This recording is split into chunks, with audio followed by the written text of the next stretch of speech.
want to get on with this lesson, sisters and brothers, because this is an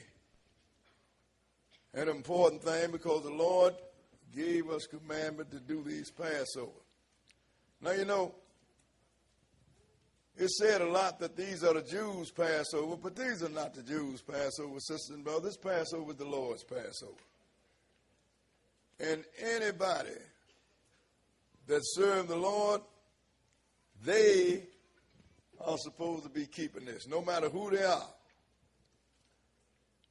Man have cut this thing down and said these are the Jews' laws and these are the Christian laws. I'm going to tell you something, sisters and brothers. I say it all the time. I marvel at the thinking that Jews and Christians should be the same, being that the first Christians were Jews. Jesus came to his own, and all the apostles was Israelites. Even the apostle to the Gentiles, which is Paul, was an Israelite. And when the people was called Christians first in Antioch, there was no non-stranger in there. Everybody in the church was Israelites when they first called them Christian. All of a sudden, in these last days, you have one law for the Christian, and you have another law for the Jews. Well, I'll tell you something, I have a real problem with that, because I know we have one God, sisters and brothers, and he is the God of all the sons and daughters of Adam. Now, I'm going to get in this lesson, but I'm going to make a request that my microphone people get these microphones and get them somewhere, so when I look over there, I want to see the people, not the microphone. We got to do better. So please take care of this. We're going to get on with this Passover, sisters and brothers, because when the Lord set this thing out, he set it out for all of his servants. But somewhere along the line, because the Lord gave it to Israel, they're thinking that, well, this is a Jews thing. I have news for you, sisters and brothers. Everything that was written in the Bible was given to Israel. So if the people that he gave it to was the only one that he intended to have it, then nobody else would have the Bible, sisters and brothers. All of the apostles was Israelites. All of the prophets was Israelite. Every book in the Bible was written by Israelites. So when you see people go in there and look at book like Timothy and book like Titus, and they say, well, these are Gentiles. No, that was Paul the Israelite writing letters to the Gentiles. And the reason it is, sister and brother, because the Lord chose them the people to teach all of the rest of the sons of Adam, and it is our duty, our job, and our responsibility to teach all of the rest of the sons of Adam. We didn't set the protocol. The Lord set the protocol. We didn't write the law. We didn't write the book. We didn't set no order. The Lord did it all, sisters and brothers. And the Lord is the one that set it up. Therefore, everybody's going to have to abide by the protocol and the procedure that the Lord set up. That is all that simple. Now, we're going to start this in Leviticus, the 23rd chapter, because when you understand Leviticus, the 23rd chapter, sisters and brothers, you actually understand what God is doing.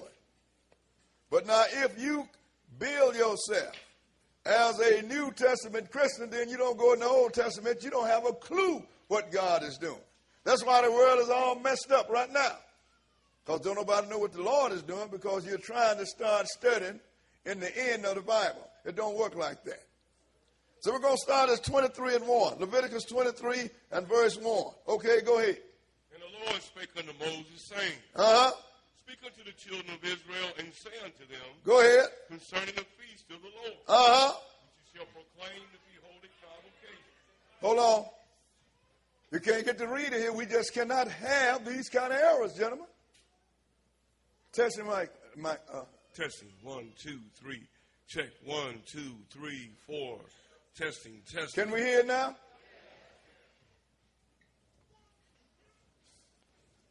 We're going to start it all back over. Leviticus 23:1. Okay, go ahead. And the Lord spake unto Moses, saying, Speak unto the children of Israel, and say unto them, go ahead, concerning the feast of the Lord, which you shall proclaim to be holy convocation. Even these are my feasts. Now that's what it said, concerning the feast of the Lord, which you shall proclaim to be holy convocation, or either, in other words, call a solemn assembly, sisters and brothers. He said, these are my feasts. He didn't say the Jews' feast. He said, these are my feasts. So we're going to skip down to verse 4 and start with this one tonight. Verse 4, go ahead and read. These are the feasts of the Lord, even holy convocations, go ahead, which you shall proclaim in their season. And you got to proclaim them in their season. It's just like when you have the Passover, the bread and wine, which everybody call communion. Some call it, well, we're going to have it on every fourth Sunday or every third Sunday. Somebody going to have it every Sunday. I said, if you have a birthday and you have your birthday once a month, you're going to forget when you was born.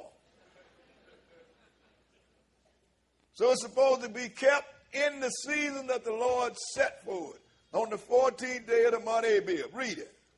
In the 14th day of the first month at even is the Lord's Passover. On the 14th day of the month at even is the Lord's Passover. This is what we're dealing with right now. The Lord's Passover, and we're going to find out why we have it. Because it's always a bad thing to do something and you don't know what you're doing. That's why when we keep these days, we teach what the Lord has put out there for you to understand. So now let's go into Exodus, the 12th chapter, and we are going to see this Passover put in order. Exodus chapter 12.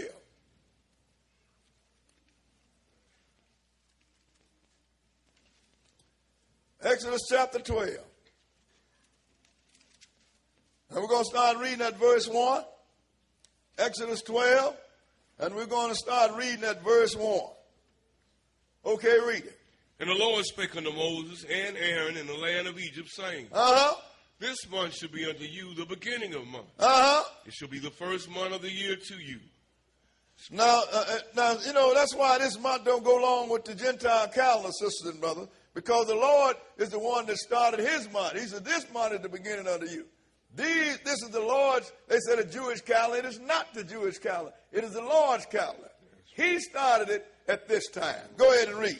Speak ye unto all the congregation of Israel, saying, In the 10th day of this month they shall take to them every man a lamb. Go ahead. According to the house of their fathers, a lamb for one house. If the household be too little for the lamb, let him and his neighbor next unto his house take it according to the number of the souls.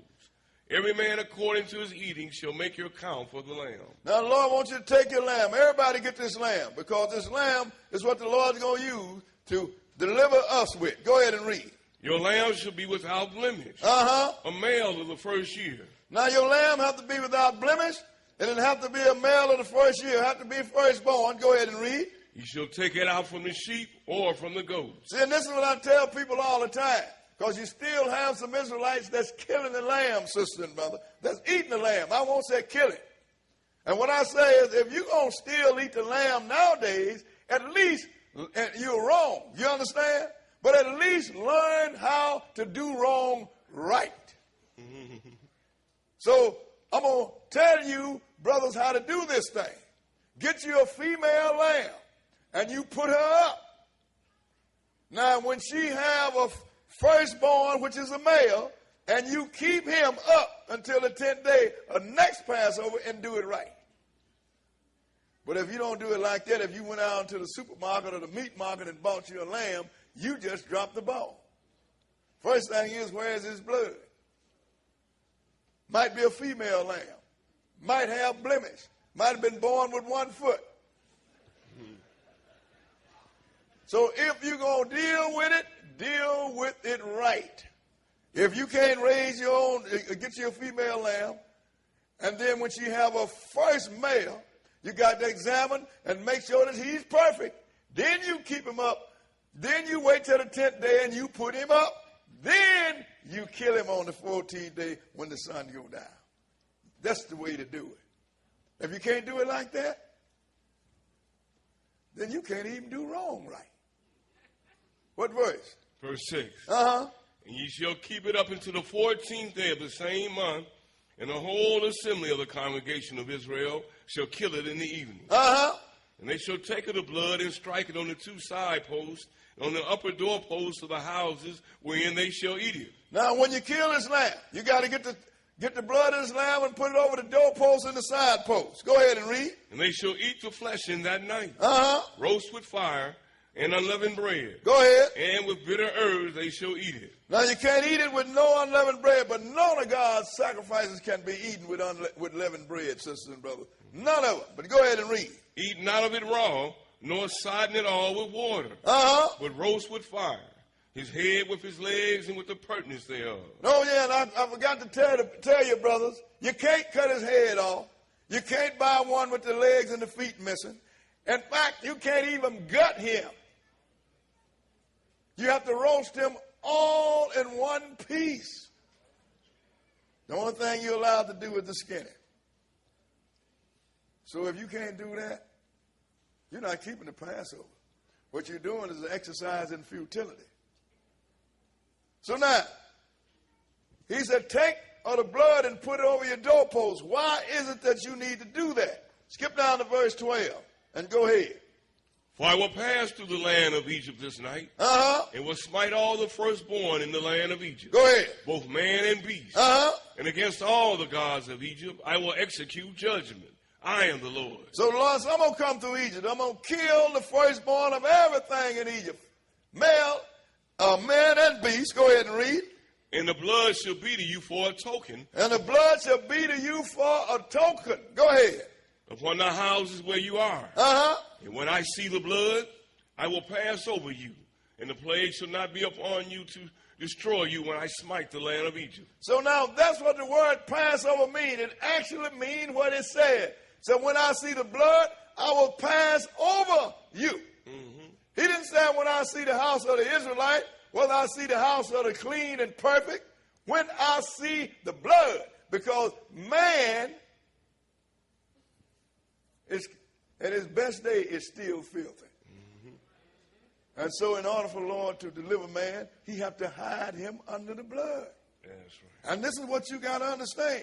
So when I see the blood, I will pass over that house. And what else does it say? Go ahead. And this day shall be unto you for a memorial. And this day shall be unto you for a memorial. Ye shall keep it a feast to the Lord throughout your generations. Now, this is a feast day within itself, sisters and brothers, but it is not a Sabbath day. You are supposed to keep this a feast forever throughout your generation. And no matter where you are and where you dwell, you're supposed to do this if you have understand it all. Go ahead and read. You shall keep it a feast by an ordinance forever. Now, this is what Jesus was keeping with his apostles. Let's go into Matthew, the 26th chapter. Matthew chapter 26.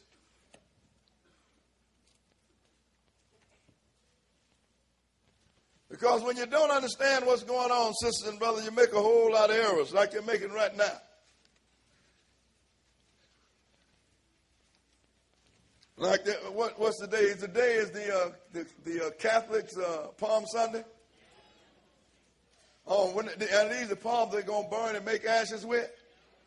They're going to take them ashes and put the mark of the beast in your forehead with. They're doing that to the whole creation, and ain't nobody paying it no attention. The Lord talks about the mark of the beast. Tell you where they're going to put it, and you let them practice on you. Ignorance is dangerous. Right. People tell you those saying, what you don't know won't hurt you. That's the biggest lie ever been told. Most of the things that hurt you are things that you don't know about. Mm-hmm. Because if you know about them, you prepared wouldn't let them hurt you. You get out the way. That's right. So now, Matthew 26, and we're going to start reading at verse 1. Because we're dealing now with the Passover. 26:1. Go ahead. And it came to pass, when Jesus had finished all these things, he said unto his disciples, You know that after 2 days is the feast of the Passover, and the Son of Man is betrayed to be crucified. Now he letting them know. After 2 days, the feast is the feast of the Passover, and he do mean feast because people don't know that. He said the Son of Man is betrayed to be crucified. Because before Jesus changed the ordinance of the Passover, people had the full lamb, they had the bread, and they had the bitter herbs, and everybody ate well. When they come out of Egypt, they ran on a full stomach. But Jesus changed that. Skip down to verse 17. Verse 17. And go ahead.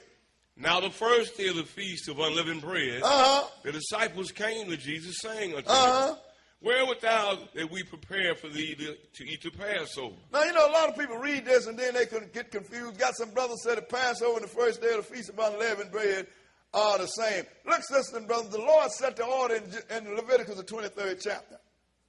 Just because it's written it's the first day of the Feast of Unleavened Bread, then how is it? It is the Passover. The Feast of Unleavened Bread is on the 15th day of the first month. So we don't want to get confused about it. But he said, why is it that we will want us to prepare the Passover, not the Last Supper, not communion? Go ahead and read. And he said, Go into the cities to such a man, and say unto him, The Master saith, My time is at hand. I will keep the Passover at thy house with my disciples. Go ahead. And the disciples did as Jesus had appointed them, and they made ready the Passover. Go ahead. Now when the evening was come, he sat down with the 12. And as they did eat, he said, Verily I say unto you, that one of you shall betray me. Now, Jesus already knew who was going to betray him, because this whole thing had been told by the prophets, sisters and brothers. And he said, look, one of you guys are going to send me out to the Pharisees. He knew it was Judas. He picked somebody to do that because the Lord picked him a thief to do it, because Judas was a thief. So he said, one of you are going to betray me. Skip down to verse 26 and go ahead. And as they were eating, Jesus took bread and blessed it and brake it, and gave it to the disciples and said, Take, eat, this is my body.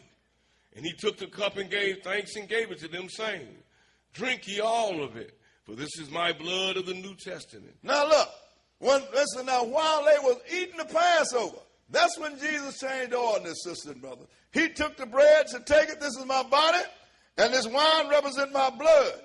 The blood of the new covenant. That's what testament means. The new covenant. Because this is a new covenant he's getting ready to set up. Go ahead and read.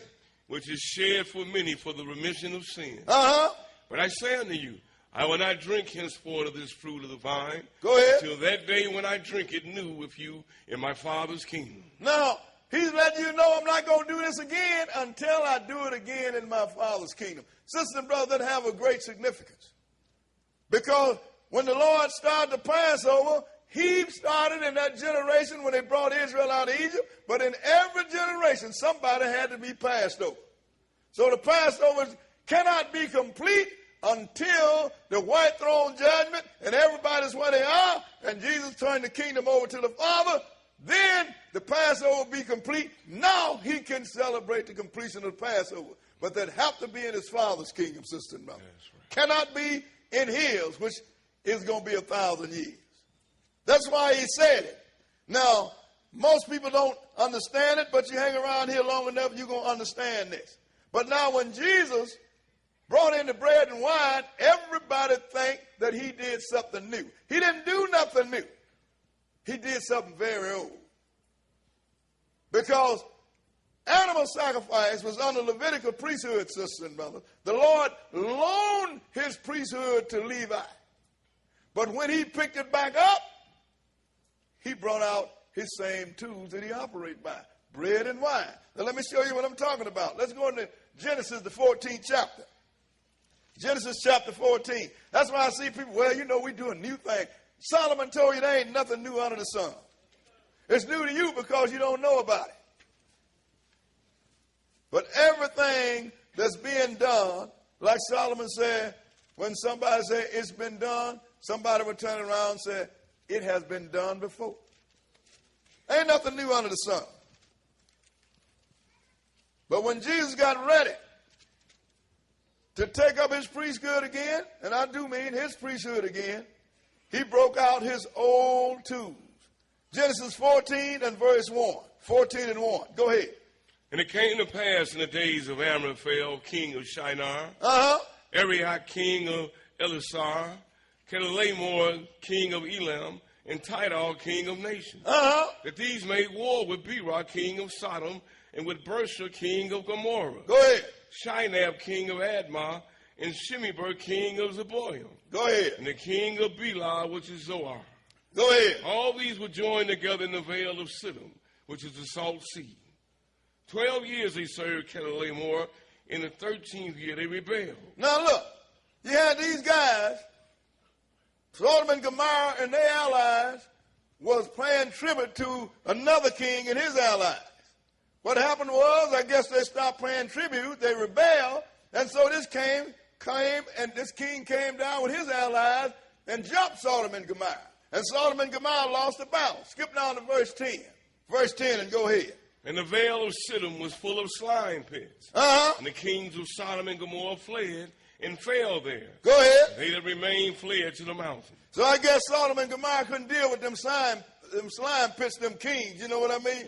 Maybe it's a little soft. I don't know. But anyway, they fell. Go ahead and read. And they took all the goods of Sodom and Gomorrah and all their victuals and went their ways. So what they did when they sacked Sodom and Gomorrah, they took all the goods and all the everything that was important, but they made a couple of mistakes. We're going to see what it is. Go ahead and read. And they took Lot, Abram's brother's son, who dwelt in Sodom, and his goods, and departed. Now, that's when they made the mistake, sisters and brothers. They took Lot, which is Abraham's nephew. Had they left Lot alone, they wouldn't have had no problem. But then somebody went and told Abraham. Go ahead and read. And there came one that had escaped and told Abram the Hebrew. That's what Abraham's name was, Abram, until the Lord changed it to Abraham, because he said, I'm going to make you the father of many nations. So he went and told Abram the Hebrew. Go ahead and read. For he dwelt in the plain of Mamre, the Amorite, brother of Eshcol and brother of Aner. Go ahead. These were confederate with Abram. And when Abram heard that his brother was taken captive, he armed his trained servants born in his own house, 318, and pursued him unto Dan. So now he took his servant to go and do what 5 kings couldn't do. He pursued these guys. Go ahead and read. And he divided himself against them, he and his servants by night. Go ahead. And smote them and pursued them unto Hobah, which is on the left hand of Damascus. Go ahead. And he brought back all the goods, and also brought again his brother Lot, and his goods, and the women also, and the people. So Abraham caught up with these kings, and they beat these kings, and they won, and they brought back all the people of Sodom and Gomorrah, and they brought back all the goods that these people has taken, and of course he brought back Lot. So here come the kings to meet him. Go ahead and read. And the king of Sodom went out to meet him after his return from the slaughter of Kedorlaomer, and of the kings that were with him, in the valley of Shaveh, which is the king's dale. So now the king of Sodom met him, but another king met him. Go ahead and read. And Melchisedec, king of Salem, brought forth bread and wine. So now this king Melchisedec, he's the king of Salem. He brought forth bread and wine. Look, when you celebrate a victory, you're supposed to kill a fatted calf, kill a bullock. Let's have some big fun. But all he brought forth was bread and wine. Who is this Melchizedek? Go ahead and read. And he was the priest of the Most High God. He was the priest of the Most High God. That's why Abraham was able to do with 300 people what 5 kings couldn't do, because he is a servant of the Most High God. That's why when it comes to God, sisters and brothers, one is a majority. So he was the priest of the Most High God. Go ahead and read. And he blessed him and said, Blessed be Abram of the Most High God, go ahead, possessor of heaven and earth. And blessed be the Most High God, go ahead, which have delivered thine enemies into thine hand. And he gave him tithes of all. Now it said, blessed be Abram and blessed be God, the Most High. And Abraham paid Melchizedek tithes of all. That's why I hear people all the time, well, you know, you ain't supposed to pay tithes because you don't have the Levitical priesthood. I said, Levi hadn't even been born when tithes were paid by Abraham. So when Melchizedek broke out the bread and the wine, when Jesus broke out the bread and the wine, he was doing something that he was doing in his old priesthood. Now let's go into Hebrews the 7th chapter and put this together, sisters and brothers. Hebrews chapter 7.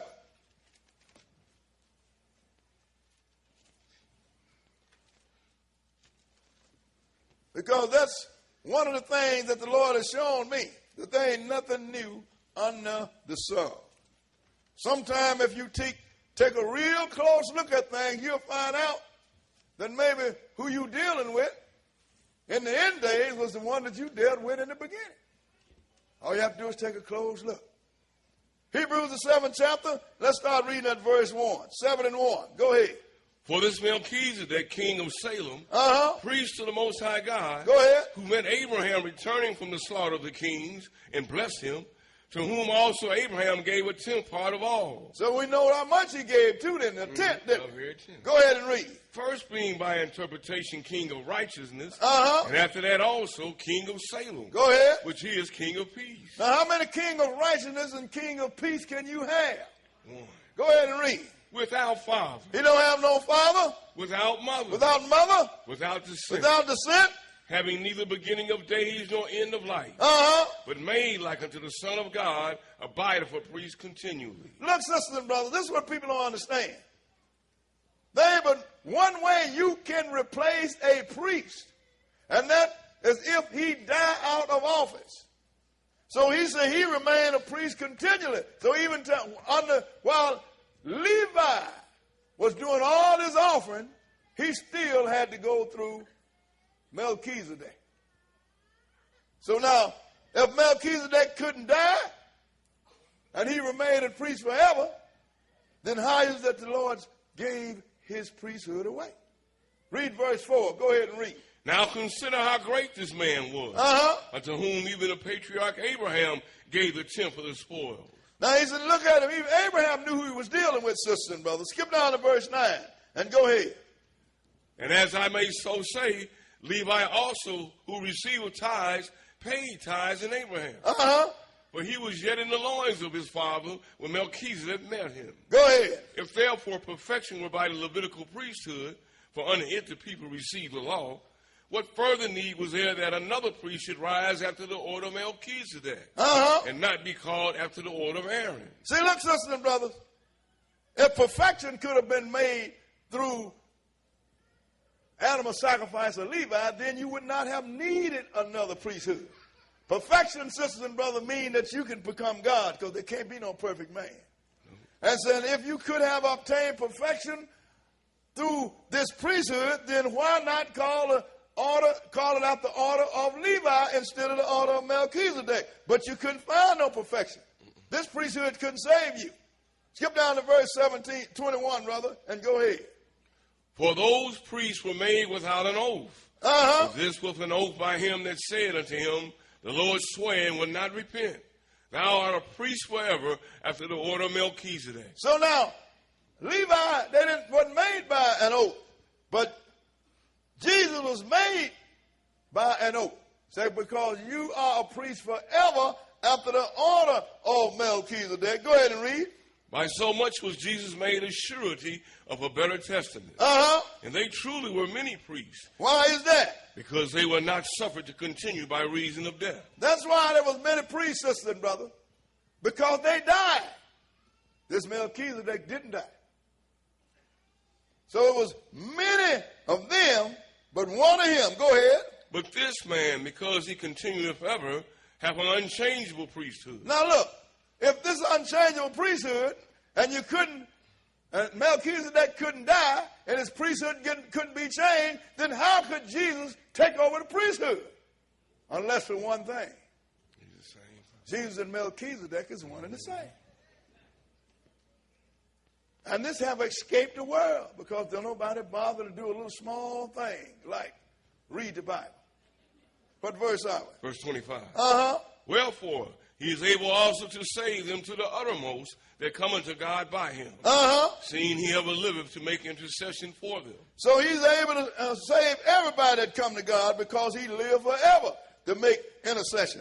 So now, he was the one that the oath was made to, now the priest forever after the order of Melchizedek. Let's go back and look at it. Let's go in 110th chapter Psalms. Psalm 110.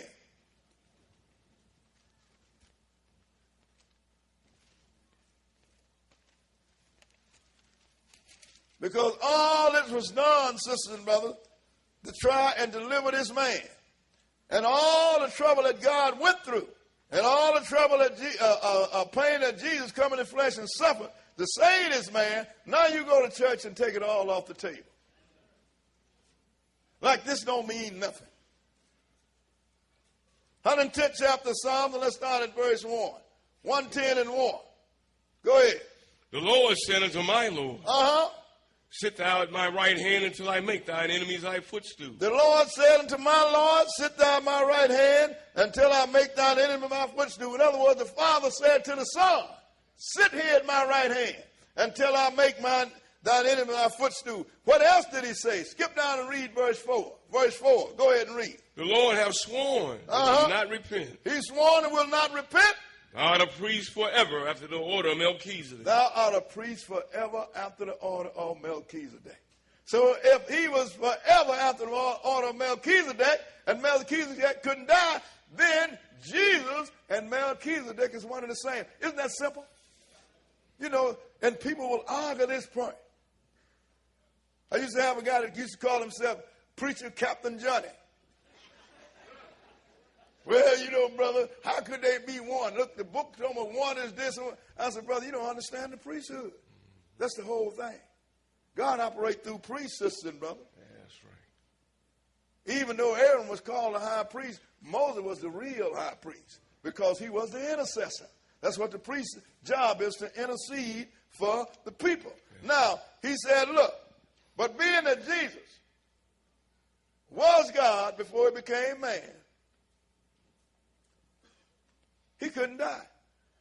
So he had to come in the flesh so he could die. Because what it said, the other priesthood under the order of Aaron could not make one perfect.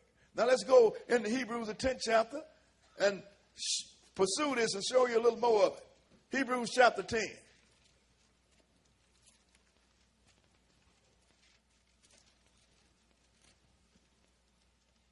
Because if animal sacrifice could save you, sisters and brothers, then the Lord would still have us killing animals. The Lord is not a vain God. He don't do anything that don't need to be done. This is what we got to understand. All these feast days, they're not just rituals for us to go through. They are messages from God. They are information from God to inform us what God is doing and how he's doing and the reason he is doing it. This is why we deal with this. Now we're going to start at verse 1, and we're going to pay attention to this. 10 and 1, verse 1, read it. For the law having a shadow of good things to come. Now think about it now, how it started. For the law having a shadow of good things to come. First thing when people say the law, they think the commandments, don't they? Mm-hmm. But we're not talking commandments. For the law have a shadow of good things to come. Go ahead and read. And not the very image of the thing. Can never with those sacrifices which they offered year by year continually make the comers thereunto perfect. Now, could never with those sacrifices which they offer year by year could make the comers thereof become God. That's perfect, sister and brother. Because that's what Jesus told these people. They said, you better run because Herod's going to kill you. He said, I want you to tell that old fox Herod, today I teach, and tomorrow I heal, and the third day I will be made perfect. In other words, he's going to come out of the grave perfect. Yeah. Why is it that they couldn't make you perfect? Skip down to verse 4 and read it.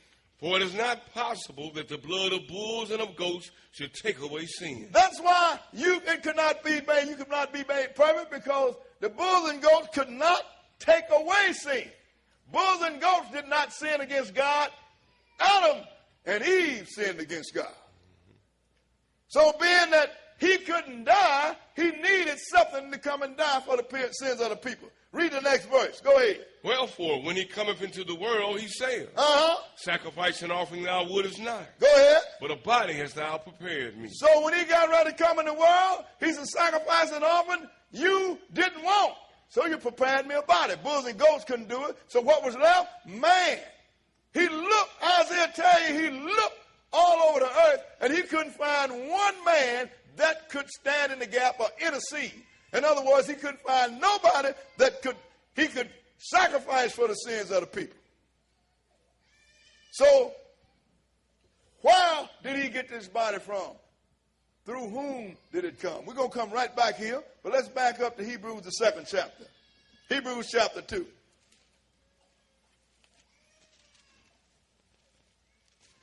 You know that big church we got out there? We got a great big baby room.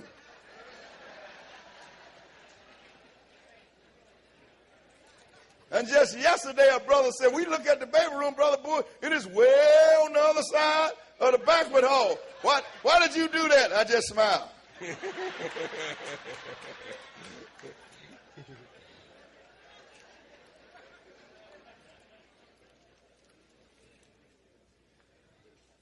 Hebrews 2, and we're going to start at verse 9, because he said, look, sacrifice and offering you would it not? So a body you prepared for me. Verse 9, go ahead. But we see Jesus, who was made a little lower than the angels for the suffering of death. So now that is why he was made a little lower than the angels, for one reason, for the suffering of death, because God needed a sin offering. Go ahead and read. Crowned with glory and honor, that he by the grace of God should taste death for every man. Go ahead. For it became him, for whom are all things, and by whom are all things, in bringing many sons into glory. See, now, nobody pays any attention at the tenor of this verse here. For it became him, for whom are all things, and by whom are all things. That means this guy did it. He did the creating too. Go ahead and read. To make the captain of their salvation perfect through suffering. Now, he is the captain of salvation because he's showing you how to do it. Letting you know, sometime you might have to suffer in the name of the Lord. You might have to go through some trials and tribulation, but you can't go through worse trouble and suffer more than Jesus. So he said, look, when you get to the point where you suffer more than me, then you can give up. But if you haven't reached my level of suffering, you don't have a right to give up. That's right. You got to finish this walk. It's all that simple, sister and brother. That's right. These things, the Lord's giving some solid messages. Nobody listening. Go ahead and read. What verse? Verse 11. For both he that sanctifieth and they that are sanctified are all one. Now, look at this. For both he that sanctified and they that are sanctified are all one. Because that is what we're going to be eventually. One type being, one family. Everybody with the same power. Finish that. For which cause he is not ashamed to be called them brethren. And he is talking about in the fullest sense of the word. Brother and sisters and brothers, skip down to verse 14 and go ahead. For as much then as the children are partakers of flesh and blood. For as much then as the children are partakers of taking flesh and blood, go ahead and read. He also himself likewise took part of the same. Now, if he took part of the same, that lets you know that he was around to take part, didn't it? That's right. He just didn't, all of a sudden, he popped up with Mary. I said all the time, he didn't come out of Mary. He came through Mary. So he took part of the same. Go ahead and read. That through death he might destroy him that had the power of death. That is the devil. Go ahead. And deliver them who through fear of death were all their lifetime subject to bondage. For verily he took not on him the nature of angels. For verily he took not on him the nature of angels. Go ahead and read. But he took on him the seed of Abraham. But he took upon him the seed of Abraham. And all this was orchestrated. He had to take on the seed of Abraham, sister and brother, because the Lord, Abraham is the one that the Lord told, in thy seed shall all of the families of the earth be blessed. That's right. He couldn't be nobody else's seed. He couldn't come no other way because the trend had already been set. It had already been put in motion. That's what I tell people. The New Testament was promised by the very Old Testament which God made with Abraham. And you can't change nothing. So he said he took upon him the seed of Abraham. Now let's go back to Hebrews the 10th chapter. So we know a flesh and blood body was prepared. He took this body over. The angel gave it, planted in the woman. And she and her husband come out of Abraham. Hebrews 10, and let's start at verse 8. Hebrews 10 and 8. Okay, go ahead. Above when he said, sacrifice and offering and burnt offerings and offering for sin thou wouldest not. Neither had pleasure therein. Because they couldn't do no good. Go ahead. Which are offered by the law. Which are offered by the law. What law then was it offered by? Sacrifice. Law of animal sacrifice, sisters and brothers. And this going by the world like a bullet. I'm talking about, they said the law ain't no more, but then they turn around and said they ain't, and they put it and said, look at all those sinners over there. If the law is no more, you don't have no sinners. Because sin is the transgression of the law. But they see this, and because you don't understand animal sacrifice and what it was for, because you have not been taught by the priests of God, and you've been taught by the Romans, you think you can get rid of the law and still have sin. You can't do that.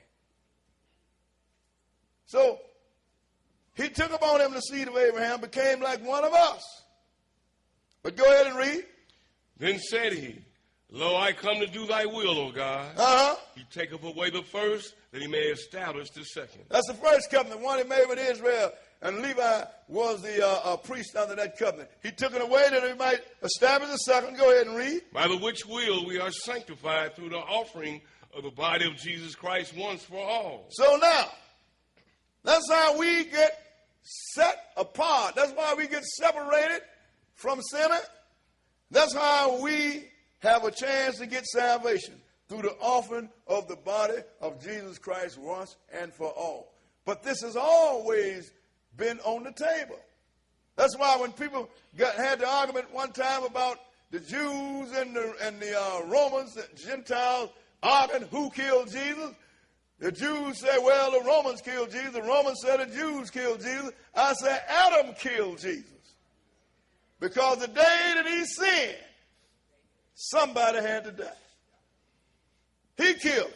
Now let's go.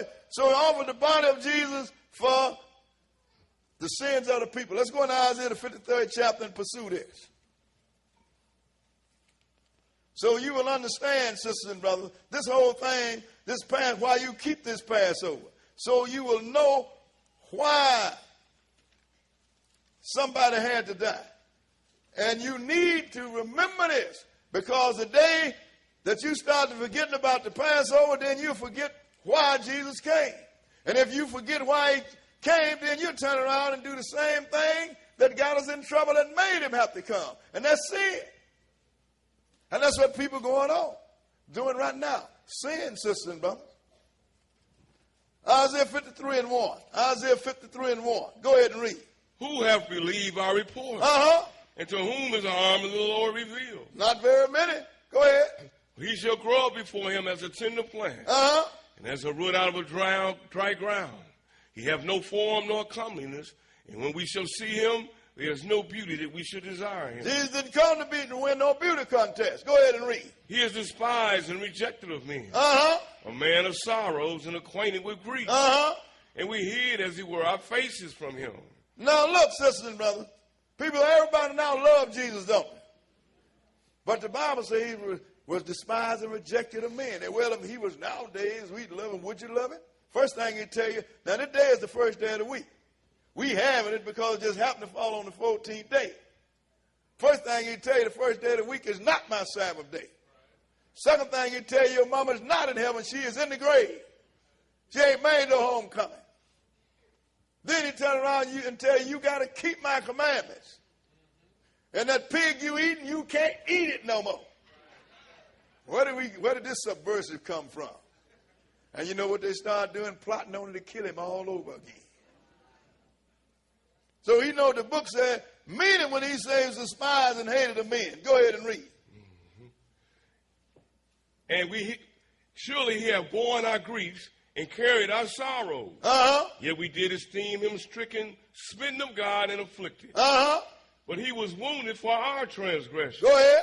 He was bruised for our iniquities. The chastisement of our peace was upon him. And with his stripes we are healed. See, every time I get one of my Hebrew brothers to kick against that, I ask him, who is this talking about? I know it's not talking about Isaiah. Silence. That's what happens when you don't know nothing. Big mouth, small brain. Silence. He was wounded for our transgression, and with his stripes we are healed. Go ahead and read. All we like sheep have gone astray. We have turned everyone to his own way. And the Lord have laid on him the iniquity of us all. So that covers everybody, don't it?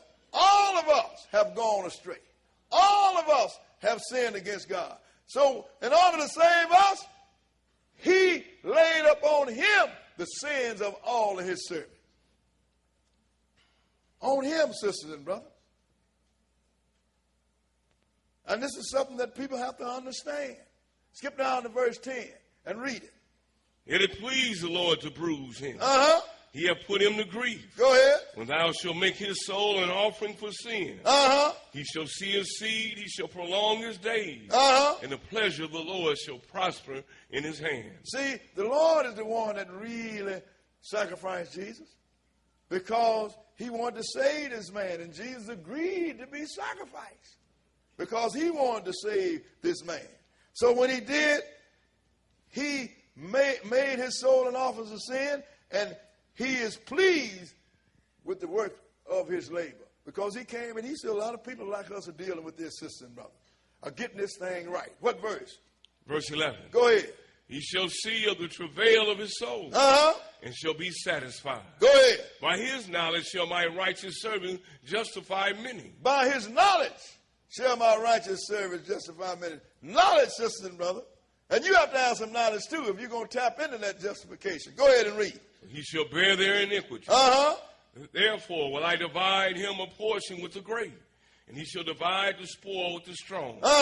Because he hath poured out his soul unto death. Go ahead. And he was numbered with the transgressors, and he bare the sin of many, and made intercession for the transgressors. So everything that Jesus did had to be done. He was numbered with the transgression. That means he was crucified between two thieves, sisters and brothers. And he poured out his soul unto death. So the Father's going to divide the kingdom with him, and he is going to spread it out among us, sisters and brothers. Like I tell you, that baby room is way on the end.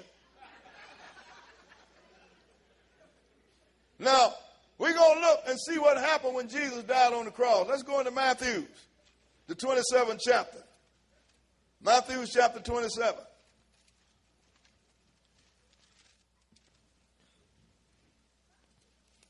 Because when Jesus died on the cross, something happened, and nobody paid attention to it. Why is it that they didn't pay attention to it? It's because nobody understand what Jesus did. See, sisters and brothers, you cannot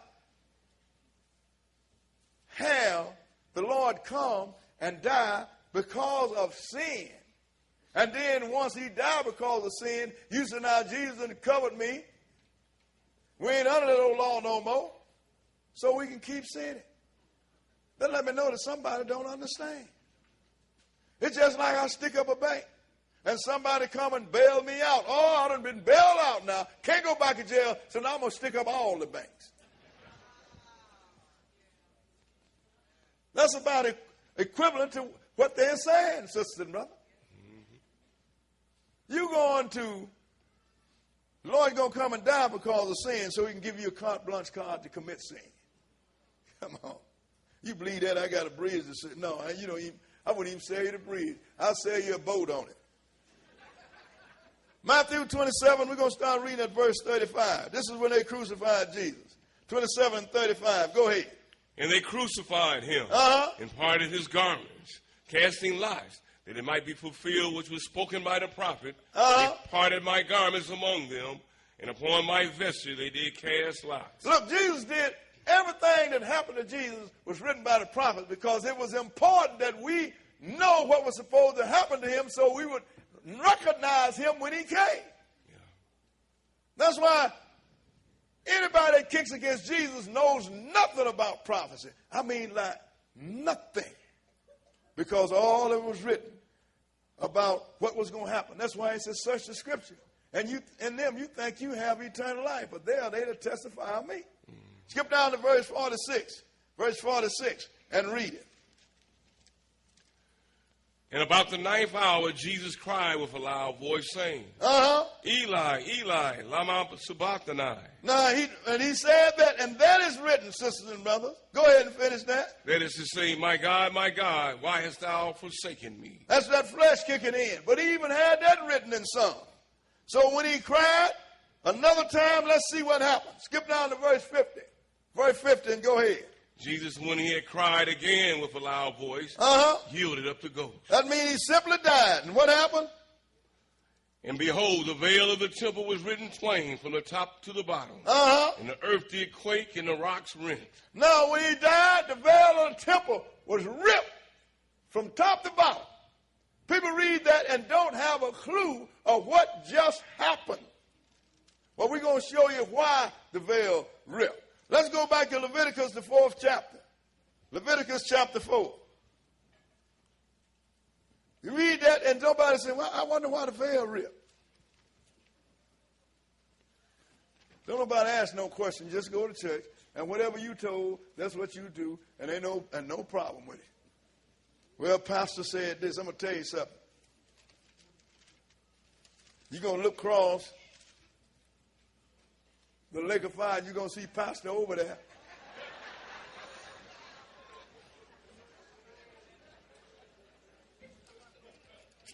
Because you should have read, and you're going to be there with him. They don't need to be mad because you should have read for yourself.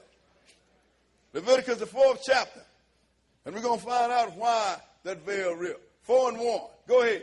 And the Lord spake unto Moses, saying, Speak unto the children of Israel, saying, Go ahead. If a soul shall sin through ignorance against any of the commandments of the Lord concerning things which ought not to be done, and shall do against any of them, if the priest that is anointed do sin according to the sin of the people, then let him bring for his sin which he have sinned a young bullock without blemish unto the Lord for a sin offering. So I tell you now, if anybody sinned in ignorance, see, the Lord always had it. If you sinned unintentionally, he always had a way to let you come out from under it without dying. He said if the priest sinned, either way, the priest or the individual, they both had to bring a bullock. Let's see what he said we're going to do with this. Go ahead and read. 4. And he shall bring the bullock unto the door of the tabernacle of the congregation before the Lord. Go ahead. He shall lay his hand upon the bullock's head and kill the bullock before the Lord. Go ahead. And the priest that is anointed shall take of the bullock's blood and bring it to the tabernacle of the congregation. And the priest shall dip his finger in the blood and sprinkle the blood 7 times before the Lord, before the veil of the sanctuary. Now, whether the individual sinned or the priest sinned, they're supposed to bring a young bull, kill the bull. And the priest that is anointed have to be the anointed priest because he is the intercessor. He will stick his finger in the blood. And he would go before the tabernacle and go inside even before the veil. And he would sprinkle his blood 7 times before the veil. That's if a priest sinned or if an individual sinned. But what if the whole nation sinned? We're going to have a look at it. Skip down to verse 13 and go ahead. And if the whole congregation of Israel sin through ignorance, and the thing be hid from the eyes of the assembly, go ahead. And they have done somewhat against any of the commandments of the Lord concerning things which should not be done, and are guilty, go ahead. When the sin which they have sinned against it is known, then the congregation shall offer a young bullock for the sin, and bring him before the tabernacle of the congregation. Now, if the whole congregation sinned, and once they find out about it, they're supposed to do the same thing. Kill a young bullock and bring him before the tabernacle of the congregation. Let's keep reading. Go ahead. And the elders of the congregation shall lay their hands upon the head of the bullock before the Lord. And the bullock shall be killed before the Lord. Go ahead. And the priest that is anointed shall bring of the bullock's blood to the tabernacle of the congregation. Now you notice he said the elders of the congregation shall lay a hand on the bullock. Who do you think got Jesus crucified? The elders. Right. See, the Lord is very specific in what he is doing. And he's going to take the blood of the bullock and bring it before the tabernacle. The priest shall, go ahead and read. And the priest shall dip his finger in some of the blood and sprinkle it 7 times before the Lord, even before the veil. Now, the priest going to do the same thing with an individual, with the priest, or with the whole nation. And what is this supposed to do? Skip down to verse 20 and read it. Go ahead. And he shall do with the bullock as he did with the bullock for a sin offering. So shall he do with this. And the priest shall make an atonement for them, and it shall be forgiven them. Now, with the blood of this bullock, the priests have made an atonement. So now, every day somebody committed sin. Every day the anointed priest had to go before that bullock and sprinkle the veil and sprinkle the blood. Every day. Every day of atonement. The priest had to go in for the whole nation, which represents the whole world, and he sprinkled the blood before. But what happened when the veil of the temple ripped? No place to sprinkle the blood, is it? That's right. So if you don't have no place to sprinkle the blood, then you don't have a reason to kill animals, do you? Nope. So if anybody had paid attention to that, when Jesus died, to that veil ripped from top to bottom, they would say, hey, animal sacrifice have just been terminated. That's why the Lord said bulls and goats can never remove sin. That's why I came. I needed a body. Now let's go back to Hebrews, the 10th chapter. Hebrews, the 10th chapter. So when Jesus died on the cross, the veil of the temple ripped. Levi didn't have no place to sprinkle the blood. Therefore, Levi had no reason to kill the animal. Therefore, Levi was discontinued. And his priesthood was replaced by another priesthood. The priesthood after the order of Melchisedec. One that didn't kill animal, they sprinkled the blood. And so, and he let you know, after that, you're on your own, partner. And I do mean that. Hebrews 10 and 11. Hebrews 10, and we're going to start reading at verse 11. Okay, go ahead. And every priest stand up daily, ministering and offering oftentimes the same sacrifices, which can never take away sin. That's why they had to go. Go ahead and read. But this man, after he had offered one sacrifice for sins forever, sat down on the right hand of God. Now, you know, this is what people don't understand. When the Lord told Jesus that in the 10th chapter of Psalm, he was telling him, do this after you have gone and died for the sins of the people. And the 10th chapter of Psalm was talking about what was to happen in the future. Go ahead and read. From henceforth expecting till his enemies be made his footstool. Didn't he tell him, sit down at my right hand until I make thine enemy thy footstool? So when Jesus came and he died for the people, he sat down. And he was looking then, from that day forward, for his enemies to become his footstool. What verse are we? 14. Go ahead. For by one offering he hath perfected forever them that are sanctified. So being that he hath perfected forever by one offering, then what happened to animal sacrifice? Skip down to verse 18. Verse 18. Read it. Now where remission of these is no more offering for sin. There is no more offering for sin. Because when the veil of the temple ripped, animals ain't going to die for you no more. And Jesus ain't dying but one time too. So if you're going to do some dying, you're going to die for yourself now, sister and brother. Go ahead, and they ain't talking about the first death. Go ahead and read. Having therefore, brethren, boldness to enter into the holiest by the blood of Jesus, by a new and living way, which he have consecrated for us through the veil, that is to say, his flesh. Now you just got to go through him. That's a new and living way. But you don't kill no animal to go through his flesh, which is the veil. You abstain from sin. And that's why we're going to drink wine and eat bread, because the animals have been terminated. Go ahead and read what verse. Verse 21. And having a high priest over the house of God. Because he is the high priest now. Go ahead and read. Let us draw near with a true heart in full assurance of faith. Having our hearts sprinkled from an evil conscience and our bodies washed with pure water. Now, that's talking about with the pure word of God, sisters and brothers. Now, with this high priest, look, you better have your conscience straight now, because he's going to look right in your head. You can't jive this guy. So you better walk the walk, and you have to be washed with the pure word of God. Skip down to verse 26 and listen to what he said now. Go ahead and read. For if we sin willfully, After that we have received the knowledge of the truth, there remaineth no more sacrifice for sin. There remaineth no more sacrifice for sin. But if you ain't under the law, God's commandment, this raw law, and call yourself under grace, how can you sin willfully or unwillfully? You can't sin at all. But he said, if you sin willfully after you have received the knowledge of the truth, there's but one thing working for you. Go ahead and read. But a certain fearful looking for of judgment and fiery indignation. That's what I like about this God. He don't mince no words. He just tell you point blank. You sin willfully, animal ain't going to die for you no more. I ain't going to die for you no more. I'm going to put you in the lake of fire. It's all that simple. Ain't no debate. People like to debate stuff. There is no debate. It is cut and dry. But he had said he was going to cut this animal sacrifice off because there was no reason to have it except for him to keep from killing every man. Because the wages of sin is death. So when sin was committed, something had to die. So he substituted you with animals. Otherwise, Adam and we would never even got out of the Garden of Eden. He killed Adam and Eve in the garden. Boom, it's over with. But he told you about Daniel that he was going to do this. Let's go into Daniel, the 9th chapter. Daniel chapter 9.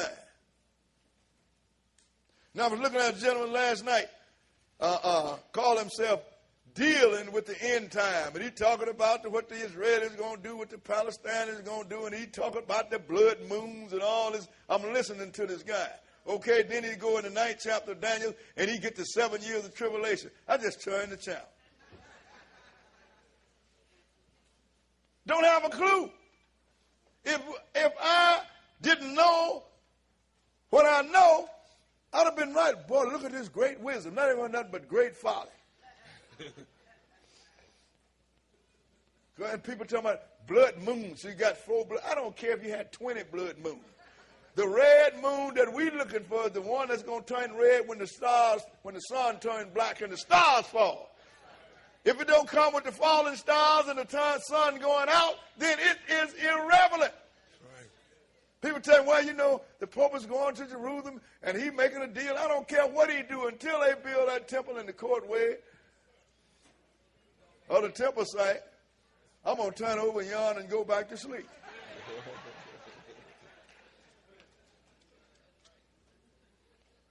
We're going to start at verse 29. Daniel's 9 and verse 25. 9 and 25. Because the Lord had all this written, sisters and brothers. Go ahead and read. Know therefore and understand that from the going forth of the commandment to restore and to build Jerusalem unto the Messiah the Prince shall be 7 weeks. And 62 weeks the street shall be built again, and the wall even in troublous times. See, this is talking about 2 things, sisters and brothers. It's talking about Jesus, the Jews, and Jerusalem. So I want you to know, therefore, from the time that the commandment was given to restore Jerusalem, who gave the commandment? A Persian king, Artaxerxes. Because when Ezra and Nehemiah went back to build the temple in Jerusalem, the local people stopped them. So they sent and told them, search the records. Cyrus gave us a commission to do this. And once they searched the record, Artaxerxes said, look, I want you to help lead these people along. I want them to build restore the temple and the sanctuary. And also I want you to give them whatever they want. From the time that Artaxerxes gave that commandment until Jesus was anointed, for 69 weeks. But when he got here, let's see what happened. Go ahead and read. I'm hearing too much talking over here. On the left over here, please cut it out. You're disturbing other people, because if you're disturbing me, I know you're disturbing them. Okay, go ahead. 26. And after 62 weeks, shall Messiah be cut off, but not for himself. So after he get here, he going to be cut off, but not to himself. So with his stripes we're healed. Ain't that what the book said? That's right. Go ahead and read. And the people of the prince that shall come shall destroy the city and the sanctuary. Now, the only time the Romans come in, that was in 70 A.D. Those are the people of the prince. When they showed up, they didn't make no covenant with nobody. What they did was destroy Jerusalem down to the ground. Mm-hmm. Go ahead and read. And the end thereof shall be with a flood. And unto the end of the war, desolations are determined. Go ahead. And he shall confirm the covenant with many for 1 week. Now, this is Jesus, not the Antichrist. Bible tells you there are many Antichrists. You find Antichrists all over the place on Sunday. Because they lied on it. So in the midst of the week, when this guy comes, he's going to call a sacrifice in the old place in the sea. But go ahead and read. And in the midst of the weeks, he shall cause a sacrifice in the old place in the seas. Now, how is it that he caused a sacrifice in the old place in the seas? He died, didn't he? When he died on the cross, the veil ripped. That was the end of animal sacrifice. It ceased. What you mean the midst of the week? Because he had a week to teach. It didn't say in the midst of the 7-year tribulation, in the midst of the week that he came. When he died, he caused the animal sacrifice to cease. But something else. But why was it the midst of the week? Because it was the middle of his ministry. He only taught 3.5 years. But then there's another great significance with him dying in the middle of the week. Because the Lord gave man 7 days. 6 days, he said, you shall labor. And in the 7th day shall be a day of rest. That is the day that represents the millennium period. After the end of the millennium period, sisters and brothers, there will be no more man. So Jesus, in order to be a forerunner and the captain of our salvation, he had to die in a part of the week that he could do 3 days and 3 nights and rise on the Sabbath day. Just before sundown. Jesus went in the ground as a flesh and blood being, and when he come out, he was God. Because that's all man was given. 7 days, sister and brother. So the Lord orchestrated that whole thing. That's why when they asked Jesus for a sign, said, will you give us a sign? They want to know he's the Christ. He said, yeah. And even in adulterous generation, I will give them one sign. And that is the sign of Jonah the prophet. As Jonah was in the well 3 days and 3 nights, so will the Son of Man be in the grave 3 days and 3 nights. But he called them evil and adulterous generation, sister and brother. So what happened? People have messed that sign up. They're telling you every Easter that Jesus is not the Christ.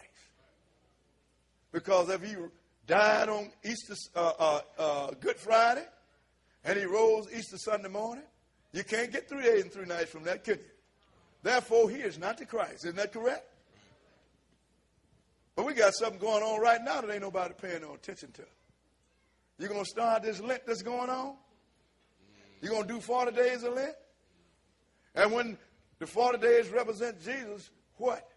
Being tried, right? So when he come off that mountain, he went, got baptized, and started his ministry. You know what's going to happen at the end of Lent now? Easter, right? He's going to be killed, ain't he? You know what they're telling you? That he never had a day's ministry.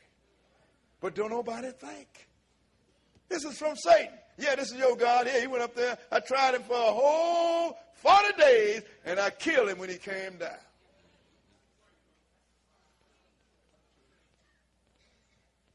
Man made a mistake, and he didn't know how Satan duped him. You know how Satan duped him? Because he didn't know that there are 7 high Sabbath days. The day after the Passover is the Feast of Unleavened Bread. The first day is a Sabbath day. Being that they only knew about the weekly Sabbath day, they said, well, he got to have died on Friday. So the whole world is messed up. But Jesus died on Wednesday, rose Saturday evening before sundown. And when Jesus died, he died for the sins of the people, and everybody that put themselves under that blood, their sin will be passed over. Let's show you who Jesus is really talking about. When he died, what he removed. Let's show you he removed something now, and you're going to know what he removed. Let's go into Romans the 10th chapter. See, it's when you start getting some understanding, then you know, when you start reading, oh, I know what this means now. Because somebody going to read this to you, sisters and brothers. Oh, you said we have to keep the law? Christ brought an end to the law. And they're going to take you here and read this to you. Romans the 10th chapter. Romans the 10th chapter, and we're going to start reading at verse 1. Romans 10 and 1. That's why we read, sisters and brothers. We read because you need to know these things. Because if you don't understand these things, I don't care how you serve God, I can read to you what the Lord going to tell people that profess to have served him, and he's going to say, I never knew you. Depart from me, you worker of iniquity. That's a hard thing. Now, you done went to the church and you didn't cook breakfast for the congregation, and you didn't put the minister's water on the table, and you done brought him his towel when he got to sweating. I said, you didn't serve me. You serve your church and your preacher. Go to them and get him more talent. Where they at? Look over on the other side of the lake of fire. There they are. Romans 10 and 1. 10 and 1. Go ahead. Brethren, my heart's desire and prayer to God for Israel is Go ahead. that they might be saved. Uh-huh. For I bear them record that they have a zeal of God, but not according to knowledge. Paul told us we got lots of zeal, but no knowledge. Going out, especially in our community. You got a church every other day, every other door. Got a whole lot of zeal, but no knowledge. Go ahead and read. For they being ignorant of God's righteousness, and going about to establish their own righteousness, Go ahead. have not submitted themselves unto the righteousness of God. And that is correct. When you're ignorant of God's righteousness, then you don't know that sin is still, breaking the law is still sin. So you have to come up with you some new order of sin, smoking and drinking and dancing. I'll never forget, you get this guy they call Howlin' Wolf. It says mama disowned him because he's sang that old sinful music. And she probably had a refrigerator full of pork chops.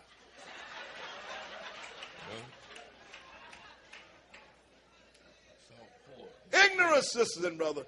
Ignorance. You understand what I'm saying? Mm-hmm. So being that you are ignorant of God's righteousness, you have to come up with your own brand of righteousness because you know you got to do something. It's in you, ingrained in you that you got to serve something. Mm-hmm.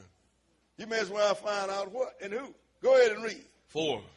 For Christ is the end of the law for righteousness to everyone that believeth. So Christ is the end of the law for righteousness for everyone that believeth. So I ask you, what law did he end? The law of animal sacrifice. That's what we've been reading. So now, if you're a Christian and call yourself a Christian and not a Jew, I want to read something to you, Christian. Let's go into 1 Corinthians, the 5th chapter. 1 Corinthians, the 5th chapter. And we're going to read one verse. And we just have 2 more places after this. 1 Corinthians 5. And we're going to read one verse, verse 7. And I want you to really pay, this is a little bitty verse, but it says a whole lot, sister and brother. It says a whole lot. One verse speaks volume. Verse 7, read it. Purge out therefore the old leaven. Purge out therefore the old leaven. What does leaven stand for? Sin, don't it? Mm-hmm. Purge out therefore the old leaven. Go ahead and read. That you may be a new lump. That you might be a new lump, sin-free bread. Go ahead and read. As ye are unleavened. As ye are unleavened. Go ahead. For even Christ our Passover is sacrificed for us. Christ our what? Passover. Our Passover is sacrificed for us. It is no accident, sisters and brothers, that the Feast of Unleavened Bread come after the Passover, because the blood of that lamb is supposed to remove the sins off you so you sin-free. That's right. Same thing when you go in that water, you put yourself under the blood of Jesus, and when you come out, being that he is the Passover, you are sin-free. So the Feast of Unleavened Bread had to follow the Passover because you've been wiped clean. Y'all understand that? So it ain't no accident. So if you are a Christian, you should be somewhere keeping the Passover. If you are an Israelite, you should be somewhere keeping the Passover. If you are a son of Adam and Eve, you should be somewhere keeping the Passover. That's right.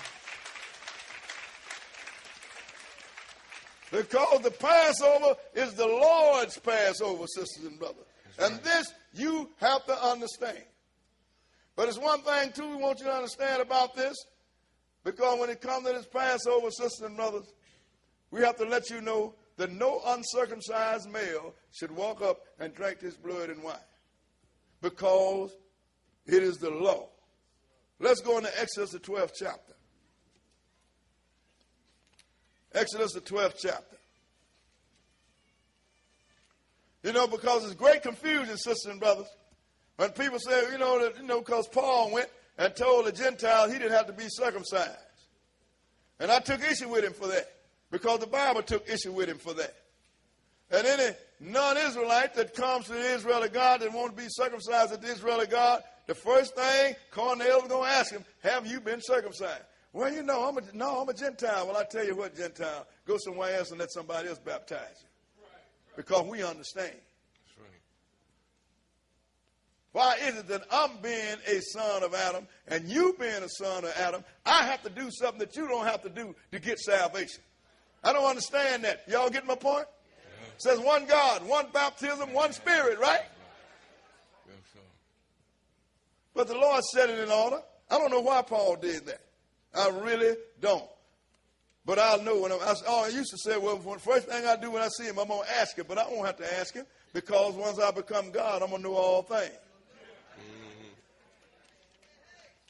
But then we don't like to think that. You know, the man haven't elevated to the thought that God is creating God. That's too big for most people that's been in church all their life. Okay, 12, and we're going to start reading at 43. Exodus 12 and 43. Exodus, the 12th chapter and verse 43. Okay, go ahead. And the Lord said unto Moses and Aaron, This is the ordinance of the Passover. This is the ordinance of the Passover. The Lord said unto Moses and Aaron. It didn't say that Moses set a law, didn't it? The Lord said, now this is the God that said that he called in from the beginning. This is the Lord said, I'm God and I change not.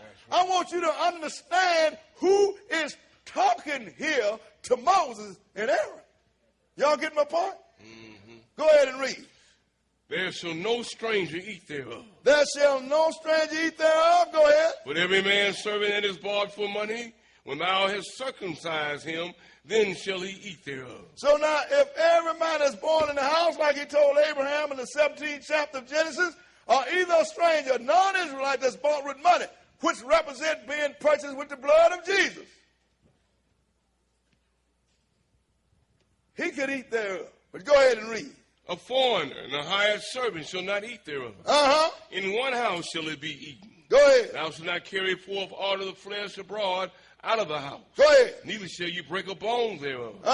All the congregation of Israel shall keep it. Keep reading. And when a stranger shall sojourn with thee. And when a stranger shall sojourn with thee, go ahead and read. And will keep the Passover to the Lord.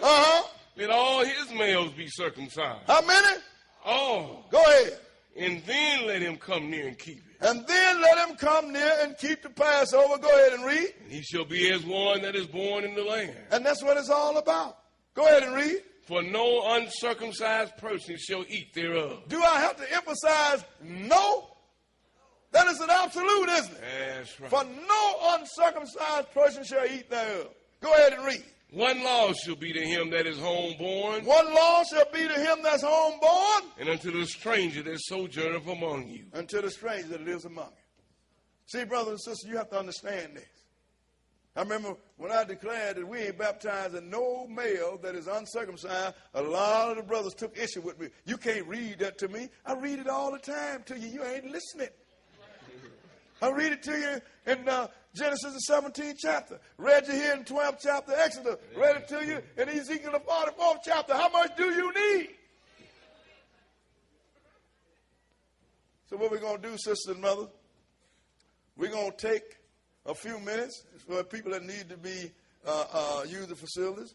Then I'm going to put you in the hand of the ushers and the elders, and we're going to do what the Lord told us to do. We're going to have this Passover. We're going to drink of some bread and wine. I want to say something to your sister and brother. You know, a lot of people call and ask me, brother, boy, I can't, I don't drink wine. Can I drink grape juice? I'm going to tell you point blank, the book said wine. And I believe that this God that commanded you to drink wine know that you can stand a little sip of wine if you have to. For his name's sake, and ain't nothing going to happen to you. So we're going to do it, sisters and brothers.